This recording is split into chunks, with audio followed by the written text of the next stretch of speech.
This is from ESPN. They had a article up called MLB's New Rules, Winners and Losers as Midseason Approaches. And as you can see right here, RJ Choppy, look at that. There he is. Right there. The center image for talking about winners and losers of the rules is Corey Seager. And you're going to hear why in just a second. This piece was from Bradford Doolittle at ESPN. I like Bradford. Which sounds, he's a good writer, but he does sound like... He does little. It sounds like somebody who definitely is like, and, Bradford Doolittle is 2 strokes back as we head to the 16th hole. Like, he does sound like, golfer? Like a kind of an uptight golfer. So, definitely would have been against Liv. 100%. Yeah. He's that kind of guy. So he wrote that as we near the halfway point of the 2023 MLB season, our first with a host of rule changes that dominated baseball news through spring training and over the opening weeks of the regular season, it's time to ask who is benefiting most and least from these new rules. And so the first one they tackle is the shift ban. And the result, averages on balls in play are up. Yes, sir. They are up. BABIP. The winners, BABIP. The winners are lefty pole hitters, and the losers are second basemen who liked the view from shallow right field. Yeah, so, look, I hated the shift. I was a big proponent of banning the shift. I think it's cheap. If you can't, I hate, this is weird, I know weird. I hate strategy. If you can't beat me, like, straight up, like, you can't beat me. My philosophy is, like, and Lou Holtz has said this, and I agree with 100%. The moment a team runs a trick play, the other team knows that team knows they can't beat us. The moment they run a trick play. Yeah. No, this is, and the thing that's interesting here is it's similar to Hack-a-Shack, right? Or the way I had always done it, because some people said, like, it's within the rules, what does it matter? And I said, we have seen other leagues evolve and say there needs to be a rule for this because it's a loophole and it's killing our game. Famously, the NBA put defensive 3 in the key in there because it was like you just got centers parking in there and blocking. It matters a little less today, probably with the perimeter game like it is, but they put in defensive 3 in the key. There are certain formations you're not allowed to do in the NFL. Yeah, it's a legal formation. I thought it was a cheap way to get an out on a lefty, and it killed left-handed hitters. It killed them, man. I thought it was a very cheap way. I get it. I would, play by the rules that the game has had. But it's on the sport. It's on the sport to make it. Have you heard of the meta? Like the metaverse? Most efficient tactics available.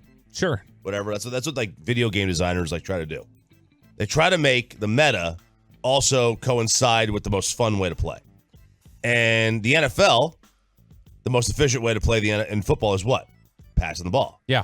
What's the most fun way to consume the sport? Passing the ball. Yeah. NBA, 3-pointer. What's the most fun way? Chuck threes. In baseball, it's home runs and strikeouts. That's not really like there's not a whole lot of moving parts. Yeah. A lot of stagnant games. It's 2 of the 3 true outcomes or whatever they talk about. And it's very static. It makes the game a little bit more boring. So it's on the sport to find a way to make it interesting. And, having more hits is interesting. Yeah, and more base runners, more hits. Absolutely. And in this article here, they note that the batting average on balls in play for lefties has gone from 283 to 296 league-wide, which is huge. And they talk about that the list of players whose numbers have been goosed by the shift ban is a long one, but the avatar for them all is Rangers MVP candidate Corey Seager. When Seager first came up with the Dodgers, he was an immediate star because of his full array of skills that at the plate translated to standout percentages in all 3 slash categories. Through the 2017 season, those numbers were 305, 375, 502 over 1,400 plate appearances.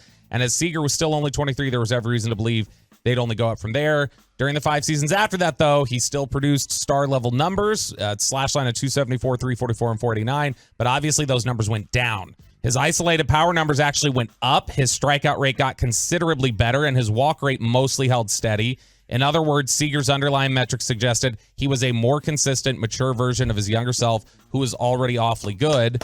Nevertheless, his slash stats went down for one reason. His batting average on balls in play through 2017 was 357, and over the next 5 years, that went down to 290. And so this year, Now, is it sustainable what he's done this year? That's the question, right? Like, can he continue to duplicate this? Because I mean, listen, you open up the right side of the infield. How many outs a year did a left-handed hitter get on a line drive single to right that was just fielded by the short right fielder? Yeah, by the bucket, as they would call it in softball, in beer league softball. Oh yeah, I mean, I want to know if you were to compare a left-handed hitter for the Oakland Athletics. I want to know what, if you looked at their numbers in 21 and 22, what they will look like in 25 when they no longer have those massive foul lines and the shift is banned. I bet you see a huge jump. So it's taken away a ton. And so his batting average on balls in play right now is 390, which is obviously massive. But when you ask about how consistent it is, through 2017, he was 357 on balls in play. I mean, he stings the ball, and he was somebody who got robbed pretty frequently. Now, it's interesting. Over at The Athletic, they did a player poll. By the way, you mentioned the A's. The A's have never had a batting champ in that stadium. I totally believe it. There's probably several dozen hits a year you lose playing in that stadium. But The Athletic interviewed anonymously over 100 players and did their annual survey. And one of the questions they asked them was, are the new rules good for the game of baseball? Had them tackle a couple different questions. And the most popular rule change by far among the players, between banning the shift, the bigger bases, and the pitch clock, the most popular one is banning the shift. And the general consensus is that players like all three of the rules. But specifically on the shift, here were some of the anonymous Alex quotes. Manoah. Nope.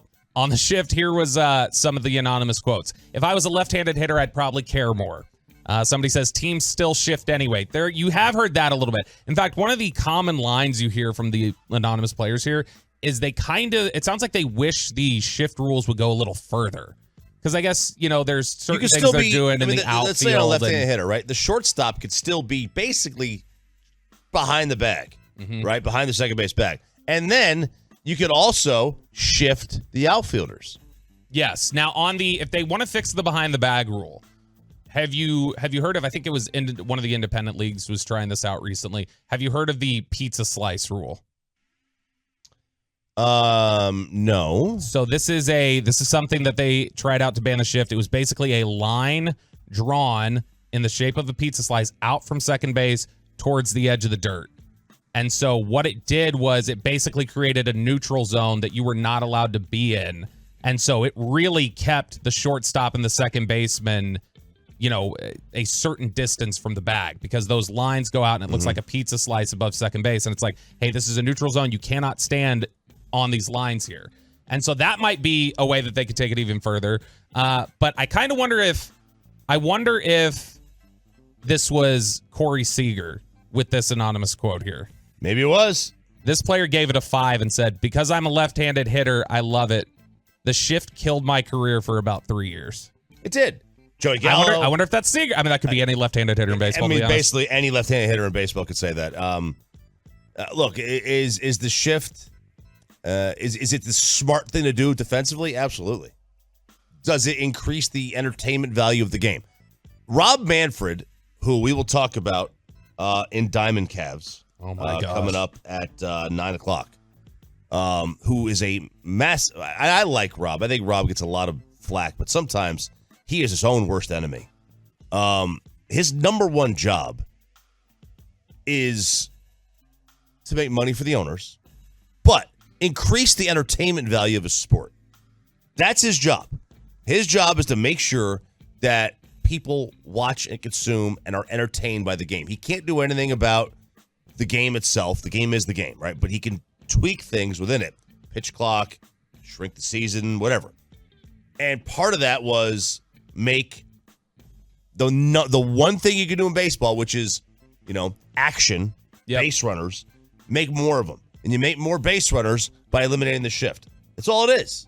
And now, is it the right thing to do? From you're tampering with teams' ability to find advantages within the game. Yeah, you're tampering with that.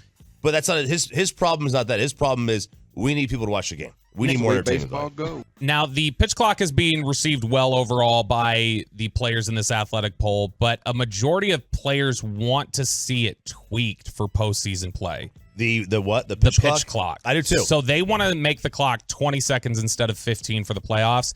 I actually don't like this idea. I don't like the idea of creating special rules for the playoffs. Like, to me, it's like, if that's the way you think it should be in the highest leverage games, make it that way the entire season. Like, I hate the overtime rules are different whenever they would do like the whole overtime rules were different into the playoffs than they were in the regular season in the NFL when they first introduced that. I hated that.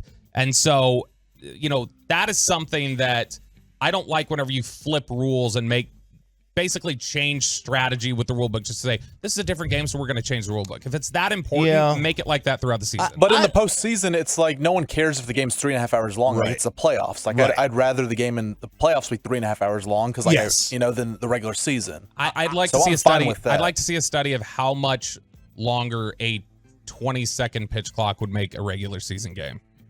Yeah, I don't mind tweaking it for the postseason. I don't mind when postseason rules are a little bit different, like hockey. They are, the overtime is different in hockey. Like you can't have the zombie runner at second in a playoff game.